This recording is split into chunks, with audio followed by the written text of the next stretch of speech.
Hello and welcome back to Dr. Lovelee on Life. So last week, I introduced a term called procrastination paralysis, and this week I want to wrap that up by introducing some tips on how you can get yourself out of that. So last week in the first post of this topic, I introduced a term called procrastination paralysis. And this week, I want to chat about a few things you can do to get out of that habit if it's not working for you. I say if it's not working for you because, believe it or not, it can be useful sometimes. How can procrastination be useful, you ask? Well, I, for one, sometimes use it to my advantage in the following manner. If there are things that I've been putting off for too long and the deadline for doing them is looming, or they just simply cannot be put off any longer, I find that my annoyance for procrastinating drives me to sit myself down and get it done in the most efficient way possible. I choose to see my delay, whether it was deliberate or due to distractions, in a different light. Had I done it sooner, I would have probably taken longer because there was no pressure. Now, I'm not saying that this is how I work all the time, nor that this is an ideal way of doing things, but merely showing you another way that you can use to overcome procrastinating without going down a path of guilt for not doing stuff that you needed to do. Let's see how we can use prioritizing to deal with each point I previously mentioned in the first post to overcome this character trait. Starting with lack of inspiration. As I mentioned, if you are not inspired by the task in front of you, you are most likely not going to do it, or you're going to do it without a smile on your face. To overcome this, prioritize the things about the task that most inspire you. For example, I genuinely do not like anything that is paper admin intense, guys, like wow. Such as completing forms, writing motivations at work, or sending emails about service delivery dissatisfaction. But I prioritize what I want to achieve by doing those things, and that then gets me going. For example, if I don't complete my insurance claims form, I'm not going to get the money due to me. If I don't do the motivations and authorizations I need to do at work, I'm going to have dissatisfied clients, and that will make me feel terrible. If I don't send the email about poor service delivery or customer service, I would have spent money on things which I'm unhappy about, and that feeling of I wasted money will kill me inside.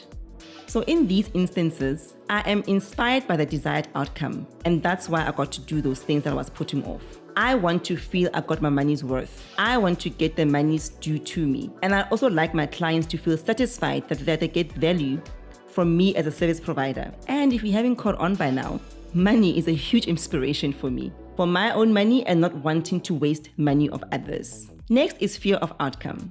Apart from having fear of what will people say, this is generally due to being scared of our own abilities to achieve what we want to do. We believe we are not capable and think we will most likely fail. In this instance, the reason needs to be bigger than the excuse, whether the excuse is real or perceived. We generally put the fear of outcome before actions and solutions to try to achieve the goal.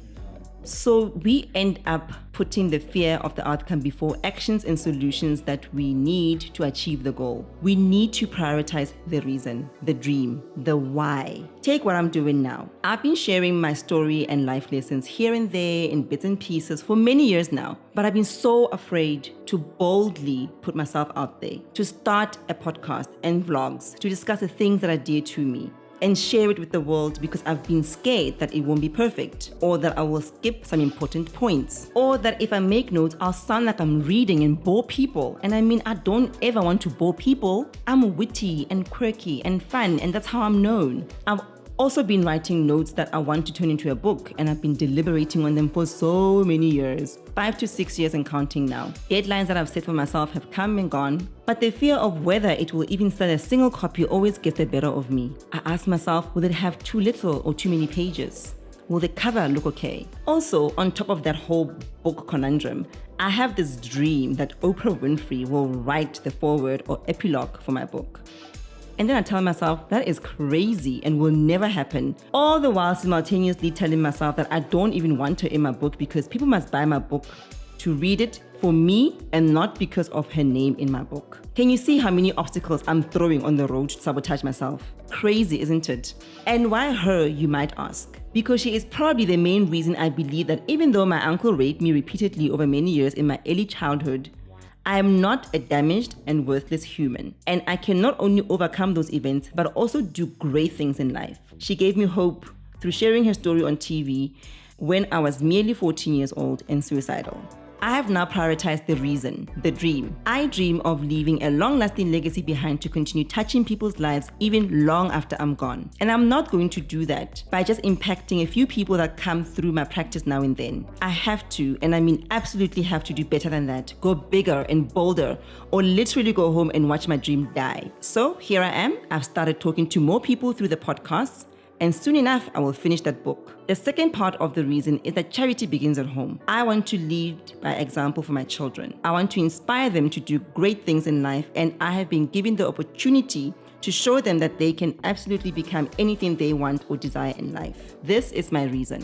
What is yours? Next up is perfectionism. We all know that no one and nothing is perfect. How many times did the greatest inventions have to be tested, taken apart and redesigned and refined before they were perfected and then released for public consumption? How many sleepless nights did the owner of that successful company stay up working on their dream before you see what you think is their perfect success? Even the things we think are perfect have imperfections. I bought a car in 2013, and in 2015 I was told that during a random safety and quality control check by the manufacturer, the gearbox of that model of the year I bought had failed the test, and they needed to install a new gearbox. My car is one of those well-known German car brands, and due to their reputation, one would expect nothing but the known perfection of German engineering. But here they were, unashamed to say they made a mistake by putting out an imperfect product, but hey, let's fix it. Luckily for them, it seems no one was harmed during that period when we were all just left to be wilding in our not so perfectly built cars. So, when it comes to the problem of perfectionism and paralysis,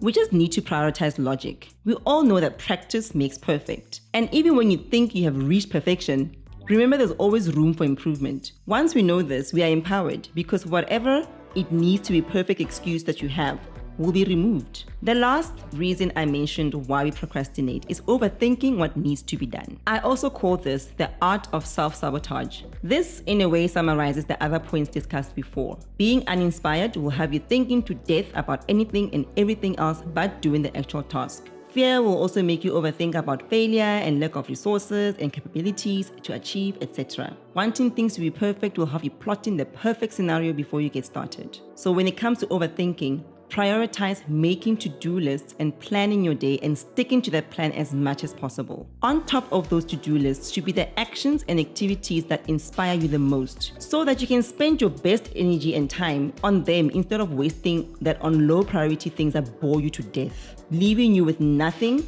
left in you to do what you want to do. Speaking of low priority things, please learn to delegate those as much as possible. There are people who will do everything, including the things they don't need to do at home or at work, either because they don't think anyone else is capable, or they don't want to upset people or ruffle feathers by asking for help. And then afterwards, they complain about how much they never have time for themselves or for things that they want to do and how exhausted they are, etc. Two classic examples here are: 1, picking up the slack at work for colleagues without incentive for career growth or promotion or monetary gain. 2, doing all the chores at home while you live with big enough children and a partner or housemates who can help. So unless doing that is extremely rewarding or it somehow brings you closer to achieving your dream, then why are you doing that only to complain about how unfair it is or how tired you are? Take me, for example. I choose not to clean or do laundry. I hardly cook. I don't do these things because I can't not do them. I simply delegate them because they don't give me any joy and will certainly take my valuable time towards working on the dream. When my kids were tall enough to see above the kitchen counter, I started teaching them how to make basic foods, such as cereals and sandwiches. We eventually moved to the stovetop, making eggs and more cooked foods. They are 12 and 14 now and can definitely do a whole meal for the family. For me, once I've bought the groceries, I have no room in my life to worry about other people feeding their empty stomachs. That does not align with my goal. I'd rather use that kitchen time to write. Now, please hear me out. I'm not saying those things are not important for some people. I'm just showing you what low priority actions are for me. Yours will be different from mine. In conclusion, it is very important to get your priorities right. Prioritize the things you like and want to do. Set small daily goals towards achieving them. Delegate what you feel and know are low priority things and let other people do them so that you can free up more time to work on your high priority things and work on those. I'm Dr. Lovelee, and this is my take on how to overcome procrastination.